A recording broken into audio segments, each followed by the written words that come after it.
9, 8, 7, 6. We have main engine start. 4, 3, 2, 1, and liftoff. Liftoff of the 25th Space Shuttle mission, and it has cleared the tower. Distance 3 nautical miles. So the 25th Space Shuttle mission is now on the way after more delays than NASA cares to count. This morning, it looked as though they were not going to be able to go on. 15 seconds. Velocity 2,900 feet per second. Altitude 9 nautical miles. Downrange distance 7 nautical miles.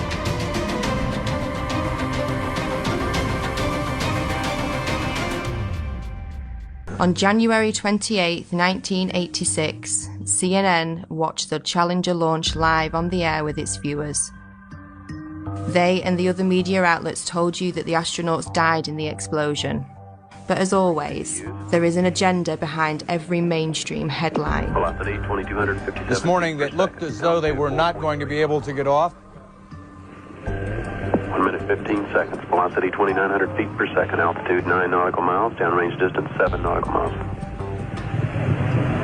Looks like a couple of the solid rocket boosters blew away from the side of the shuttle in an explosion. Flight controllers here looking very carefully at the situation. Obviously a major malfunction. We have a report from the flight dynamics officer that the vehicle has exploded. Today is a day for mourning and remembering. Nancy and I are pained to the core by the tragedy of the Shuttle Challenger. We know we share this pain with all of the people of our country. This is truly a national loss. The 7 NASA astronauts supposedly killed in the 1986 Challenger disaster did not die in the explosion and are quietly living out their lives in the US, with many of them hiding in plain sight, using their same names and working at high levels in the same fields they worked in before the disaster, according to explosive evidence uncovered by investigators. We've located 6 out of 7 of them.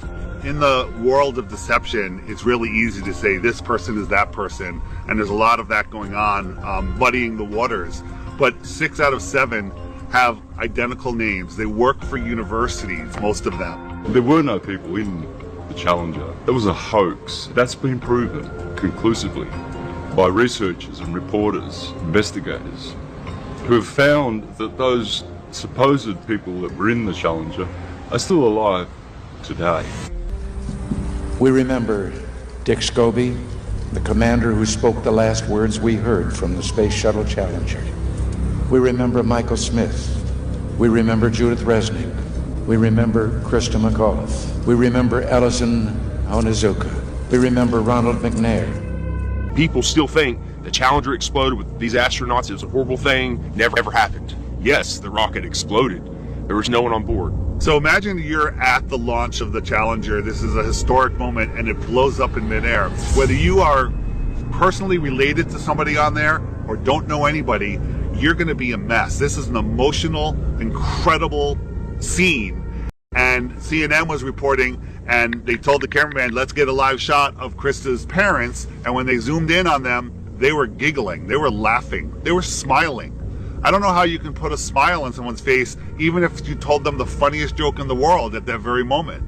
Just look at their face. Is that the face of somebody whose daughter just blew up in the most horrific, violent accident ever? Or is that somebody playing a role, not knowing that they're on camera and thinking about the money that they may have gotten? You can hide somebody that's allegedly dead right in plain sight.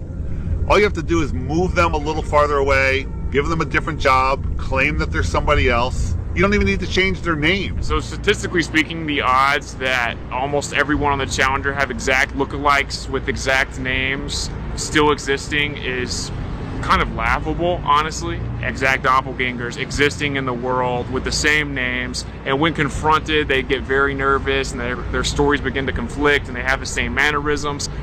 You know, it doesn't take a lot to put it together, honestly. Let's start with former NASA astronaut Michael J. Smith, with the same name as this retired professor from the University of Wisconsin-Madison. Are you Michael Smith? Yeah. Professor at university? Retired. Retired? Yeah. Yeah. Yeah, I just stopped by because there's this room. Are you aware of that? There's a rumor on the internet. Stop me.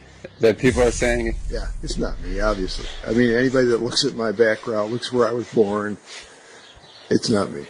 I mean, it's interesting that the Michael J. Smith that was the astronaut looks something like me when we were younger, but really not, if you really look at facial recognition. You never been a pilot, never been in the military? Nothing like that. Huh. No. Okay. Yeah. That's all. And I don't respond to the emails I get. I get probably an email, maybe 2 a month. Really? Yeah, and I got one guy that's been really hounding me, and I turned it over to the FBI. Okay. Yeah, you just sure look alike. It's the same name. I know the facial thing, but that's what we looked like. What? 40 years ago? Mm-hmm. Yeah. Okay. Yeah. Well, thank you. Yeah. Okay. Michael J. Smith, identical looks, dimples the same, teeth the same. There's really no denying it. And before he could finish the question, Michael denied it. Oh, that's not me, you know, and laughed it off. What's he going to say? Oh, you got me? Not going to happen. The driveway footage of Michael J. Smith, that's real. I mean, that can't be a deep fake, you know. So at some point, you got to stop trusting liars. We don't hide our space program. We don't keep secrets and cover things up. We do it all up front and in public. Next is former NASA astronaut Judith Resnick with an exact doppelganger working at Yale University. 37 years have passed and she hasn't even changed her name. Side by side, there's no denying it. When she's approached, she has a very odd way of not responding. Hey, Judy? Judy. How you doing? I'm from the press. I just had a quick question, if you don't mind. What press? I'm from a radio station in San Bernardino. I know there's a conspiracy about the space shuttle. No, I want to be polite. Friendly, just a question. So there's a lot of rumors about you being on that space shuttle. Obviously, you know, if you want to comment, we would really appreciate it. Kind of odd that Judith is in full panic mode when realizing the press is in her presence. She's no stranger to being in the spotlight. She even made her way into Hollywood for a quick cameo. If the choice is to allow Americans to be taken as hostages or to be executed, I'll bring my own fucking rope. Saddam backed down, and Ambassador Wilson helped thousands get safely home. When he himself came home to the United States, he was warmly greeted by our president, who took him to the Oval Office and introduced him to the War Cabinet as an American hero. Commander Dick Scobie had a company called Cows and Trees, and when you went to his website, there was an animation of a cow taking off like a rocket with a smoke stream coming out of its backside, doing a twisty curl in the air that looked remarkably just like what we saw with the Challenger. And after we started making videos on that and it started going viral, that website disappeared, never to be seen again. And nobody could have predicted back in 1986 that in 30 some odd years from then that there would be something called the internet that would bring all this information to the tip of your fingers, and you'd be able to search through pictures, Facebooks, websites, profiles. Now these people are scared. They're hiding their profiles, they're deleting their websites, they're making their Facebooks private. Onizuka and McNair are always together. They're hanging out at NASA and always talking about themselves. Ellison Onizuka, if you look at clips of him back in 1986 when this happened, he actually spoke like, every other word was, Let me say that it's really a pleasure to be back. If you look at clips of his brother, Claude, now speaking, it's the same exact thing. Every other word is, But Ellison's dream is continued to be carried on. I think we got some... we're very fortunate that I think we're ready to go fly. Thanks for being out here today. His brother just so happens to be the spokesperson for the Challenger tragedy. Why aren't there any pictures of his brother back when this happened? Why didn't his brother speak at the funeral? Use your head. Former Governor Ariyoshi, who has a story about a picture that survived the Challenger disaster. Ellison Onizuka came to see me one day, and he wanted a family photo. And he wanted to take it up on a Challenger, and he's going to bring it back, inscribe it, and autograph it. But that Challenger accident happened, and I felt very sorry to lose Ellison. But I didn't even think about the photo. I thought everything else must have been destroyed completely. About 2 months later, Lorna Onizuka called me and told me that they found in the water, NASA found the personal preference kit of Ellison Onizuka. And she said there were two things in there. One was a monk's prayer, and the other was his family portrait. So I told her, oh, then it must be in terrible condition because the astronauts, the big bang up and the ocean in the water for 2 months. She told me, no, it's in perfect condition. And she said, I'm going to bring the picture over to you and present it to you. And then in the meantime, NASA got the picture and they put this together for us. Ronald McNair conveniently has a twin brother named Carl McNair who looks exactly like him and is at a lot of the events now, but was nowhere to be found when the explosion happened.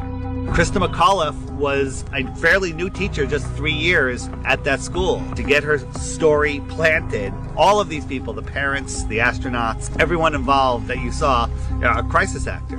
Hesse was at the Cape in the stands to see Tuesday's launch, a sight that she says still haunts her. Why didn't I leave too?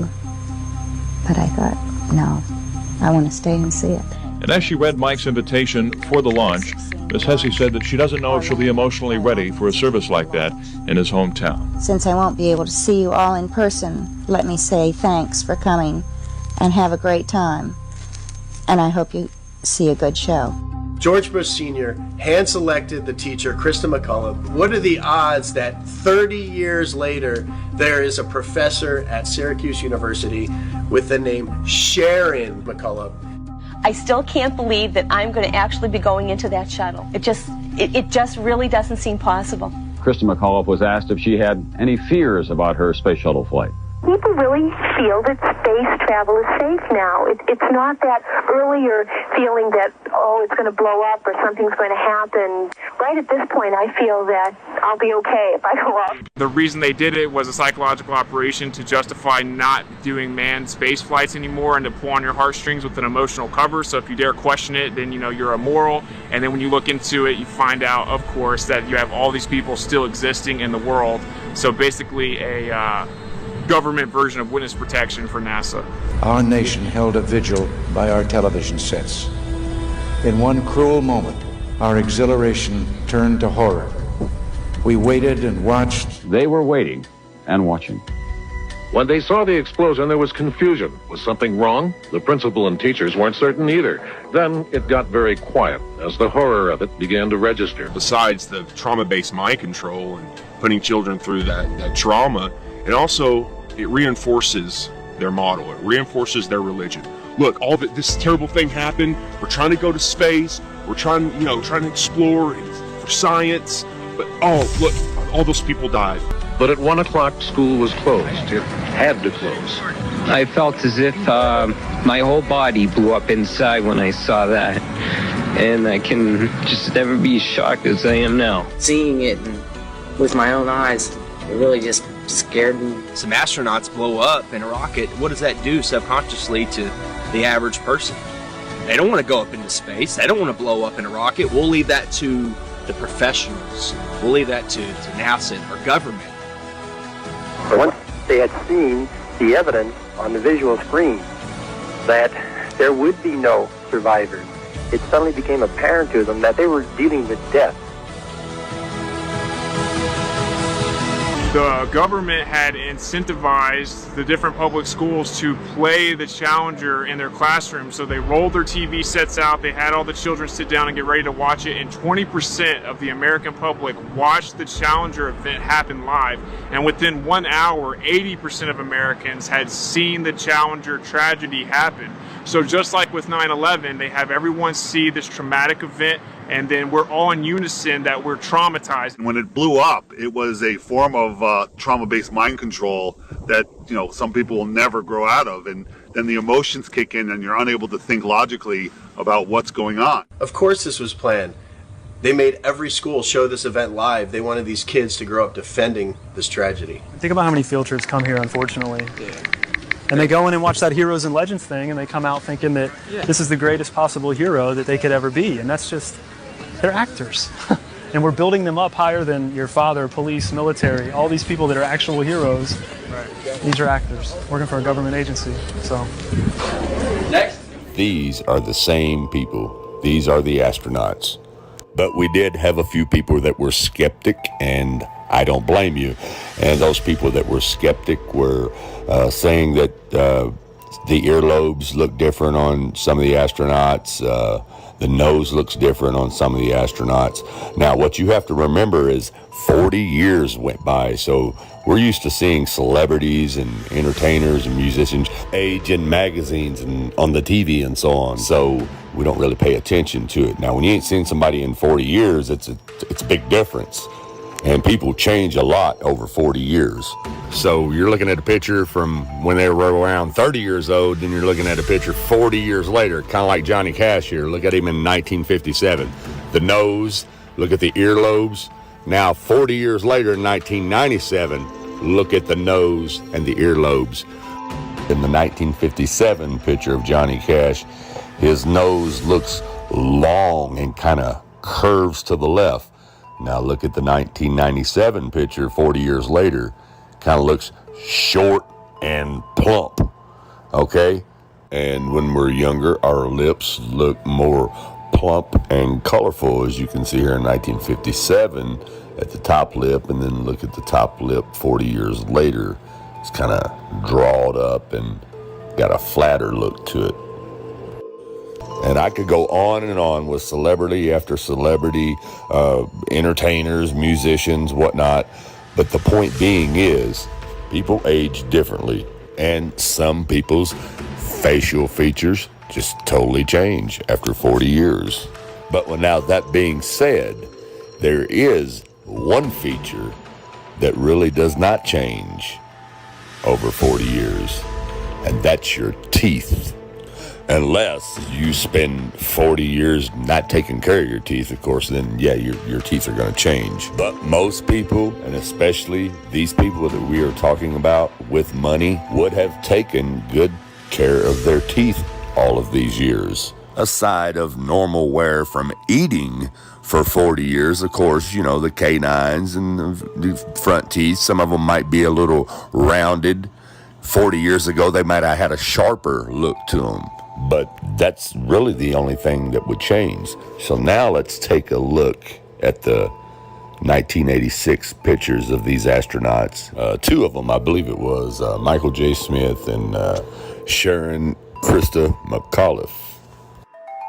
Those are the two, I believe, that most people had a problem with the most recent pictures of them, believing that that was them. So anyways, let's have a look at their 1986 pictures and compare them with the most recent pictures of their teeth. So let's start out with Dick Scobie. We actually don't even really have to compare the teeth here. I mean, you can tell this is Dick Scobie in 2021. But let's entertain it anyway. Okay, now this one is pretty easy. I want you to take a look here on the left side of his left front tooth. You see that gap right there before you get to his canine tooth? See it in the 1986 picture, and you see it in the 2021 picture. Now take a look over here on the right side of his right front tooth. Now you see that little gap there before you get to the canine? Same thing in the 2021 picture, just older. And these are not very good pictures of their teeth. I'm just trying to do the best that I can to show you. You can usually identify someone by their teeth. So here we have a guy that supposedly died in an explosion in 1986, and then we have a recent picture of him in 2021. Let's say it's not the same guy, but he has the same name, he's the same age, he looks identical to him, and he even has the same teeth pattern. If you can't see that this is the same guy, I don't know what to tell you. Anyways, let's move on. Okay, here we have Michael J. Smith. I ain't even got to compare his teeth. You guys can see plain as day. Those are the same teeth, same mouth, same dimples, the same smile. But with Michael J. Smith, we have something totally different than we have with the rest of the so-called astronauts. On his right upper lip in the corner, he has a little dimple, like a little hole. I don't know if it's a scar or what it is. But as you can see here in 1986, he has it. And as you can see here in 2021, there it is, the same little hole-looking scar thing. And once again, we have a so-called astronaut here that supposedly died in an explosion in 1986. But here in 2021, we have a guy with the same exact name, even the middle initial, the same age, the same almost identical face, and on top of it all, the exact same little hole dot scar thing in the right corner of his mouth. And like I said, you can believe what you want to, but I'm just telling you the facts and showing you the facts. Now, I wasn't going to do Judith Resnick, but I'm going to go ahead and do her because maybe some people don't think that it looks like her. Most people do, but check her out here in 1986 and 2021. Okay, the teeth are a dead giveaway on her. Look at them. Every single tooth is identical. Not only her nose is identical, her dimples are identical, her eyes are identical, her cheeks are identical. Look at those teeth. Every single one of them are identical. Not to mention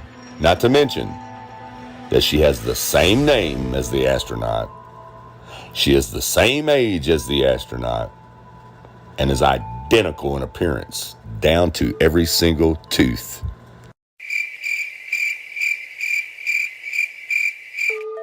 Okay, now here's the school teacher, Sharon Krista McAuliffe. And there are a lot of people that don't believe that this picture of 2021 is actually her. But I think it looks identical. Take a look at the nose. Take a look at the dimples, the chin, the little crease under the eyes. The eyes are identical, but it's the teeth. You see those teeth, especially the two front teeth? A lot of people would call it, I don't know what the professional word is, I forgot, but I say when you're young or in school, you would call someone buck tooth. Well, if you look at the 1986 picture, notice how the inside of her upper lip is kind of pulled down on her teeth. Well, that happens when people with teeth like that smile. It kind of sticks to the gum as you smile. And you can see the same thing here in 2021. See those two big front teeth? See how the lip still kind of sticks to it a little bit? Not as much as in the 86, but there's no doubt that those teeth are identical. Now let me zoom in a little bit further. Looks like that canine kind of wore down a little bit over the years compared to it in the 86 picture. But take a look at this little dark gap here on her bottom row of teeth. Before you see this tooth, and then you see this dark space here, the 86 picture. Now look at the 2021 picture. See the little dark space here, and then that one tooth, and then dark space again. So once again, we have an astronaut that supposedly died in an explosion in 1986, but yet here in 2021, we have a woman with the same name, looks identical, she is the same age, and has the same identical teeth. And here we have Ellison Onizuka. Now this is a little different because he supposedly has a twin brother here in the 2021 picture, or claims to be his twin brother, but was nowhere heard of, not even heard of back in 1986 when this accident supposedly happened. And of course, if it is his identical brother, that it would explain why all the facial features are identical. But if both of these brothers were to die, you would be able to tell one from the other by their dental records. Now, have a look at the teeth here. Okay, you see this tooth right here between the left front tooth and the left canine? Notice how it's shorter than the other ones? Now look at the 2021 picture. Same thing. And then you have this little bitty space right here between the canine and the tooth behind it. But you see right here how you can see those bottom teeth in that one spot because that upper tooth is shorter in 86? Well, you see the same thing right here in the 2021 picture. That same little spot, you can see those bottom teeth. And also, like I said, these are not the best pictures to get a good close-up of their teeth. So, you know, we're looking at this from a distance, and they are identical pretty much. So, like I said, identical, same age, same look, but claims to be his twin brother who was nowhere around in 86 when this accident happened. And then we have the same situation here with Ronald McNair. Supposedly, this guy on the right in 2021 picture is his twin brother. And his name is Carl McNair. Imagine that. So there's no comparing here. It's identical. But of course, it says it's his identical twin. I don't believe so, just like all the other ones. These are real pictures of these people still alive today. You've been fooled, people. And nobody could have predicted back in 1986 that in 30 some odd years from then that there would be something called the internet that would bring all this information to the tip of your fingers, and you'd be able to search through pictures, Facebooks, websites, profiles. Now these people are scared. They're hiding their profiles. They're deleting their websites. They're making their Facebooks private. The 7 NASA astronauts supposedly killed in the 1986 Challenger disaster did not die in the explosion and are quietly living out their lives in the US, with many of them hiding in plain sight, using their same names and working at high levels in the same fields they worked in before the disaster, according to explosive evidence uncovered by investigators.